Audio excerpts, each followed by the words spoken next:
According to the theory of evolution, the origin and development of the universe and all its systems can be explained solely on the basis of time, chance, and continuing processes. All living things have arisen from a single-celled organism.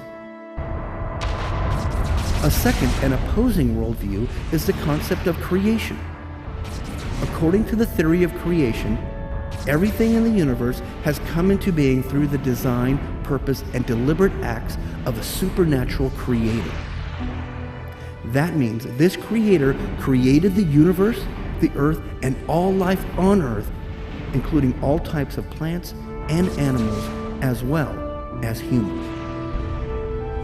On today's edition of Origins, the rocks cry out, "The earth is young."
Hello, my friends. Welcome to Origins. My name's Donn Chapman, and it's my privilege to be your host.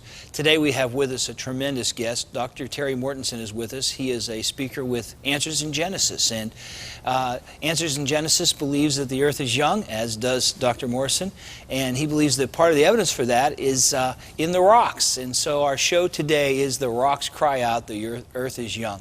And Dr. Mortenson, we want to welcome you to the show today. Good to be with you again, Donn. It's great to have you with us. And I don't hear anything from these rocks, so you're going to have to help me. Okay. Well, to begin with, Donn, we have to understand that all of the scientists, whether they're creationists or evolutionists, have the same facts, the same rocks and fossils, the same earth. Everybody's looking at the same evidence. That's right. But no scientist goes out and looks at things with an empty mind. They have assumptions. They have expectations of what they expect to see based on their education, their worldview. And so if you start with naturalistic assumptions and look at those rocks and fossils, you will come up with an old earth, millions and millions of years.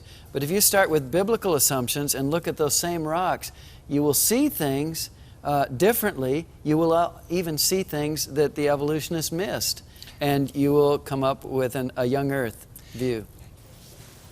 Up until the 19th century, the dominant view was that the earth was as old as the Bible said, about 6,000 years old, and that the flood of Noah was a worldwide catastrophe and responsible for the rocks and the fossils.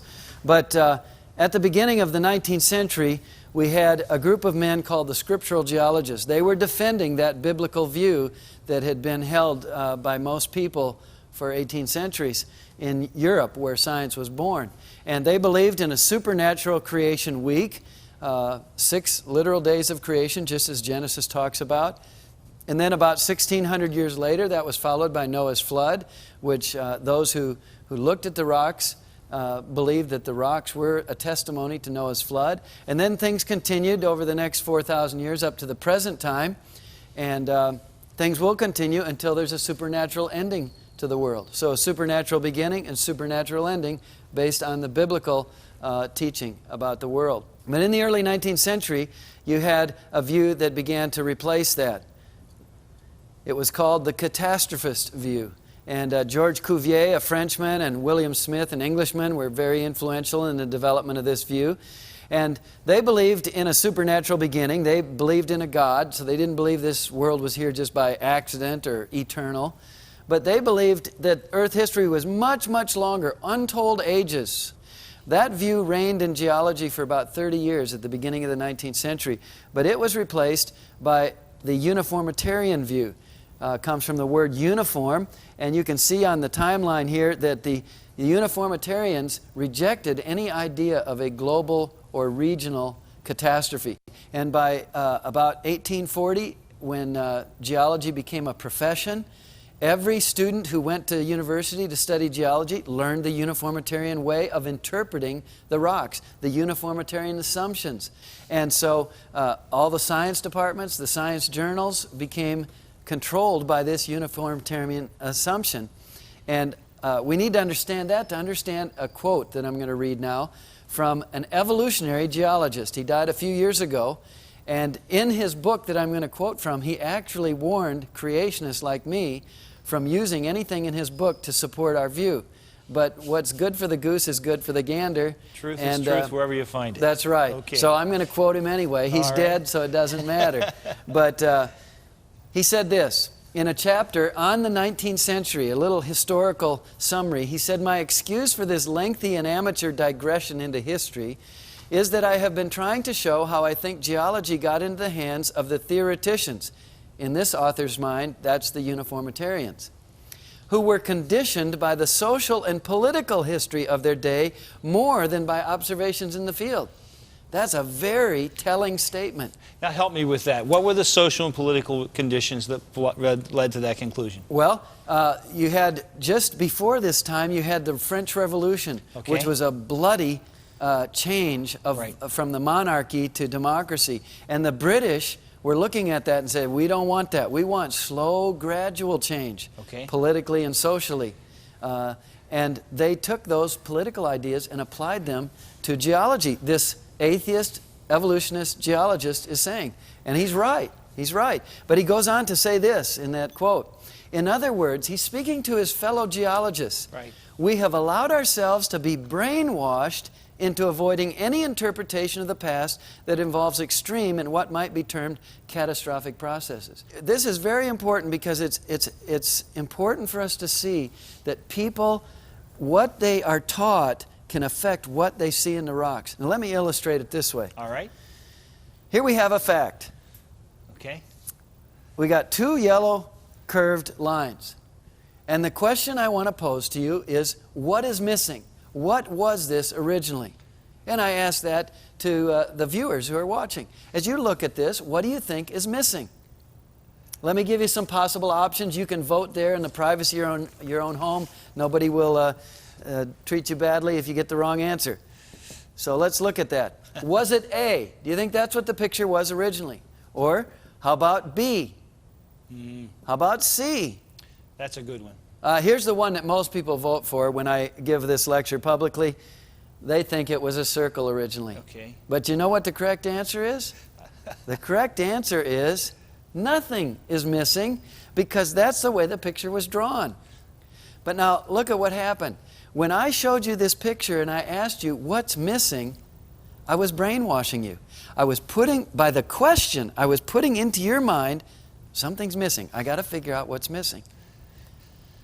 And so I brainwashed you to make you look for things that weren't there. So our philosophical assumptions, our worldview, affects what we see, and it also affects what we interpret. Okay, now that's an interesting example that somebody drew, but can you give us an example out of geography, out of geology, from the world that this is happening? Yeah, there's a really interesting example, and this could be multiplied, but this is very interesting.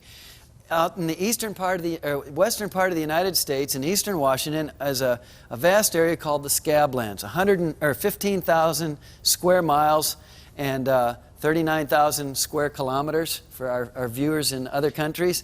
And it's a beautiful area of valleys and hills and rugged area, lots of waterfalls like the Palouse Falls.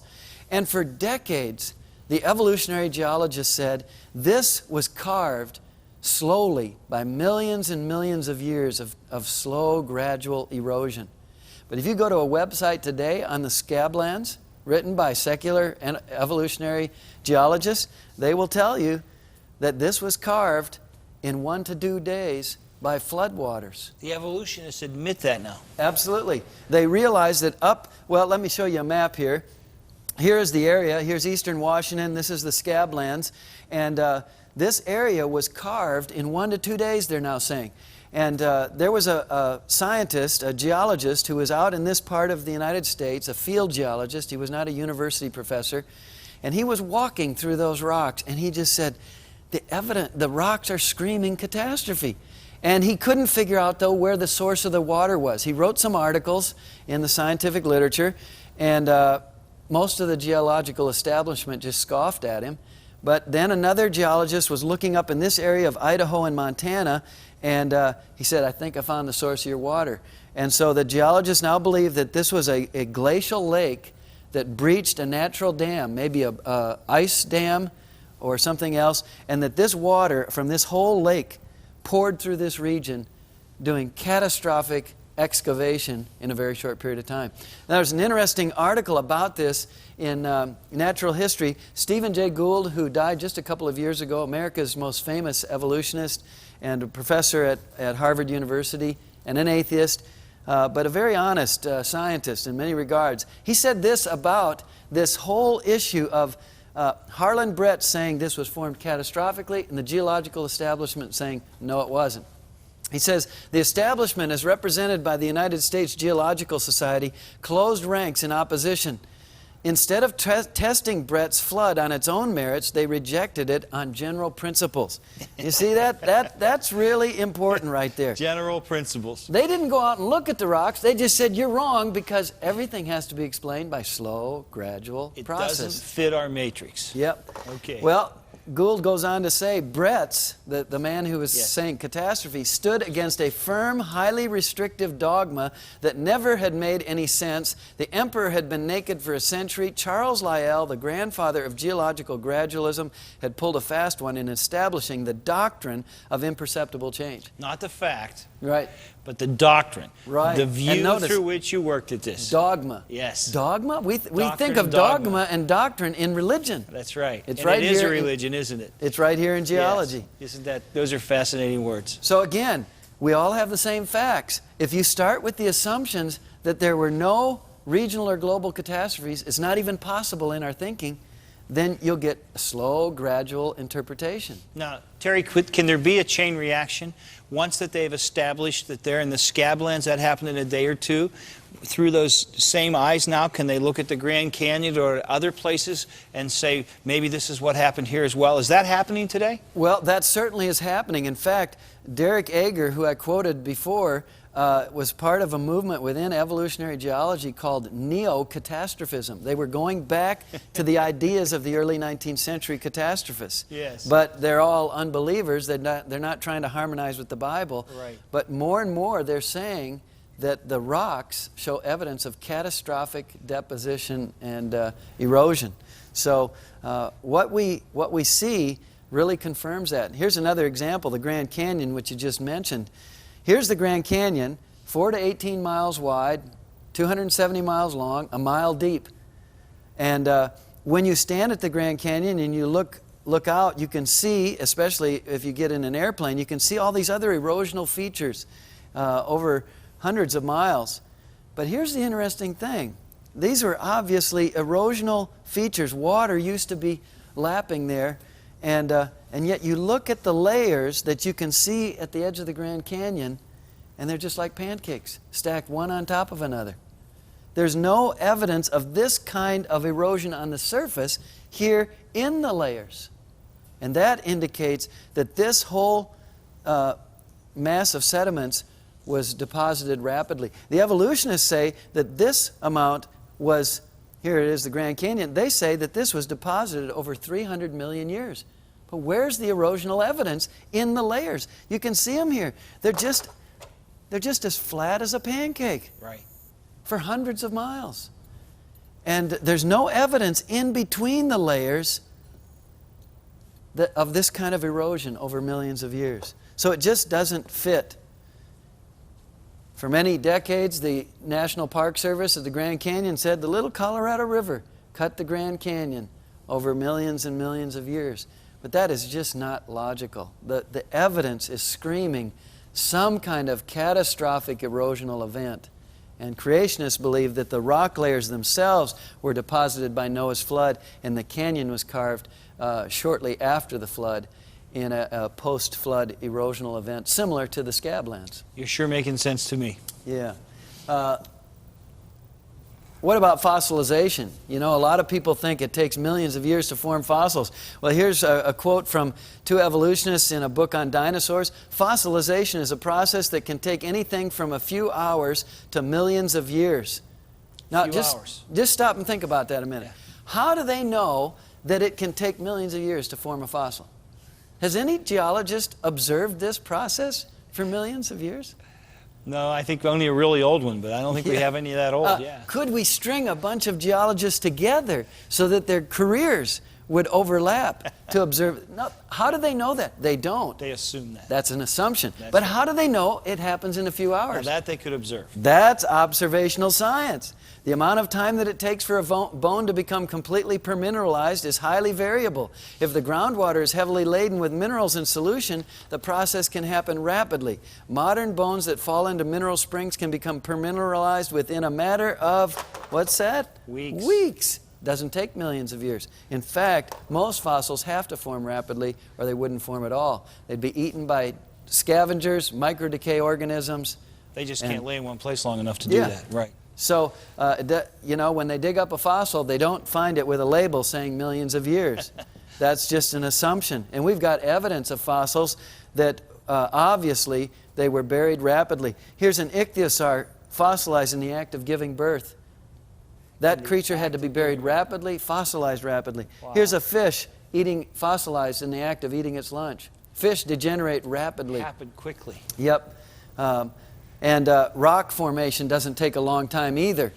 When I was working on my PhD, I read an article called Magic in the Marsh in a newspaper, and it was talking about rock forming very rapidly on the seacoast of the eastern part of England. And there was an interesting statement in here. It said, without any regard to the laws of geology, mud on the marsh is hardening into stone in a few years rather than the thousands it usually takes. It usually takes. Now, how do they know it usually takes? Here we go again. This is not observation. It's fun, Terry, with you to sit here and see what's the fact and what's the assumptions. Yep, and what's the interpretation. And they go on to say, Professor Coleman said the rock was forming faster than anybody had ever believed possible. You see, it was the beliefs, the assumptions in their minds. And they even talk about fossils forming very rapidly. So these things don't take millions of years. In fact, they can't really happen unless it happens quickly. And what about erosional events? Well, we've already alluded to that, but here's a flood, just a normal flood in Texas. The water's moving 600 times faster than normal.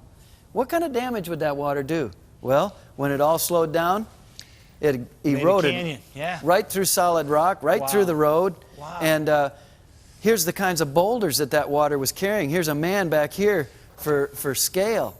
And those rocks were being moved by that water. That moving water. And that's just a small localized flood. That's right. Friends, we're going to take a break right now, but Terry has some fascinating things to share with us. I think he's given us some great quotes today. So don't go away and come back. We're going to wrap this up together, and I think you're going to really learn some things that just might change the way you're looking at the rocks around you and what they have to say. We'll see you in just a minute. Creation versus evolution. You weigh the evidence. The bird feather. It couldn't just happen. For their weight, feathers are stronger than any man-made structures. The design and functions of a feather are even more astounding. Evolutionists claim that reptile scales evolved into feathers. Feathers have a much more complex DNA structure than reptile scales. There is virtually no similarity between the two, nor is there any fossil evidence showing the transition from scale to feather. So how can evolutionists claim this really happened?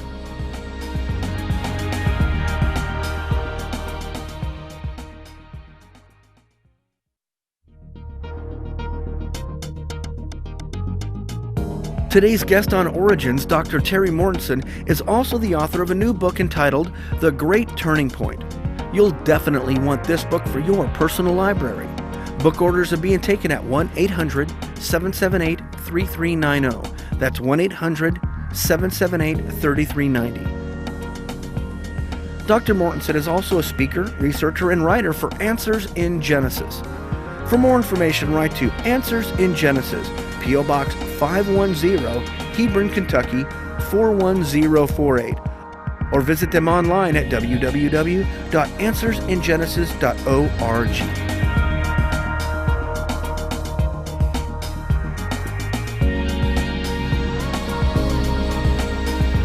Hi, welcome back to Origins. I'm here with my friend Dr. Terry Mortenson, and we are talking about dating rocks and fossils and how quickly that can happen through catastrophe. And then all of a sudden we have this beautiful picture of Mount St. Helens. That's before it blew its top in 1980? Yep, that's right. And what does that have to do with dating rocks? Well, it's been a very revealing event. Here at the base of Mount St. Helens is Spirit Lake, and there weren't any boats on that lake on the morning of May 18th, 1980. For which we can praise God. Yeah, because that mountain blew its top. Wow. About 1/3 of the mountain was blown off by that volcanic eruption. And in this time period after that, there began to be down here in the crater a volcanic dome that began to develop as lava continued to ooze into the volcano there. And so this is looking down from the volcano up there. Here we have the volcanic dome, and we're looking down into Spirit Lake now. And Dr. Steve Austin, who's a young earth creationist, a PhD geologist, got his PhD at Penn State University, he climbed up on that mountain and got some rock samples. He was taught by his evolutionary professors how to take rock samples and prepare them. He sent them off to a laboratory that does radiometric dating, the dating methods that supposedly prove these rocks are millions of years old. And the laboratory applied 4 different methods, and they sent the results back to Dr. Austin, saying that these rocks are 340,000 to 2.8 million years old. Now, they didn't know where he had gotten those rocks. Yeah, I don't think they did. Yeah, it's a blind test. Okay. Right. And now we have to understand what these methods are saying, telling us is when the lava crystallized to become hard rock. Right. And we know these dates are completely false because we know when the volcano erupted and the lava dome formed after the eruption. So it's less than 25 years old. That's right. And oftentimes evolutionists will say, well, we will admit that there are some problems, but our dates aren't off by millions of years. So they're only off 339 million, a few thousand. Yeah. Okay. Yeah. So this is a problem, but this is not the only example. There are lots of examples published in the scientific literature when they use the radiometric dating methods on rocks of known age where the volcano erupted in recent times. There were scientists there to observe it. The radiometric dates give us the wrong dates. And yet, when they apply the rocks to rocks of unknown, the dating methods to rocks of unknown age where they weren't there to observe it, they assume that the dating methods work. Now, I don't call that good science, my friend. That's not good science. It's not that they are not measuring the isotopes carefully. It's the assumptions in the methods that are leading the methods astray. That's not scientific method being applied, is it? Right. Okay. So, we kind of end where we were at before with the Grand Canyon. Again, the evolutionists say this was deposited over 300 million years. And yet there's dating problems with the rocks in this formation as well. And they are not really the testimony to millions of years as the evolutionists claim, but is really the testimony to Noah's flood and to a very young creation, relatively speaking. And people who want to study this more should go to our website at answersingenesis.org, where there's lots of articles about radiometric dating and what's wrong with these methods. You know, I've got to tell you something, Terry, that I think the website at from Answers in Genesis is absolutely state-of-the-art. And anyone who enjoys looking things up on the web is going to really have a good time there and find some great truth.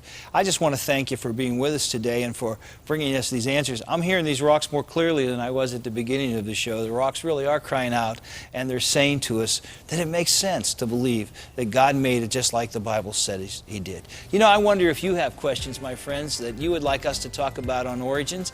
I just would be so thrilled to hear from you. Write to me at Origins, CTV Wall, PA 15148, or there at the email address you see on the screen. Send me your comments, send me your questions. Perhaps you have a theme you'd like us to see covered on Origins. We'd be glad to do that. In the meantime, I just want to remind you that it's God's view that He made you. That ought to be your worldview too. God bless you, and I hope to see you next time.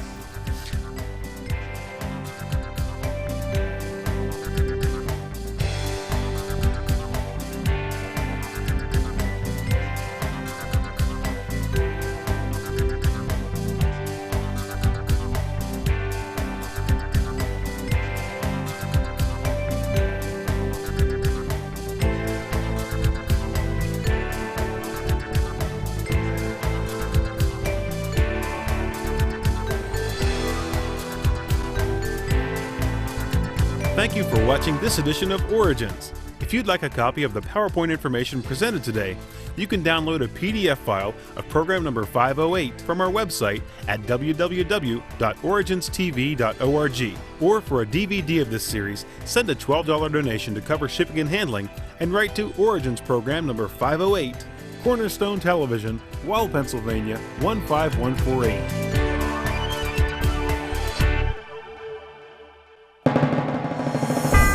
Origins is made possible by the faithful prayers and the financial support of you, our Cornerstone Television family.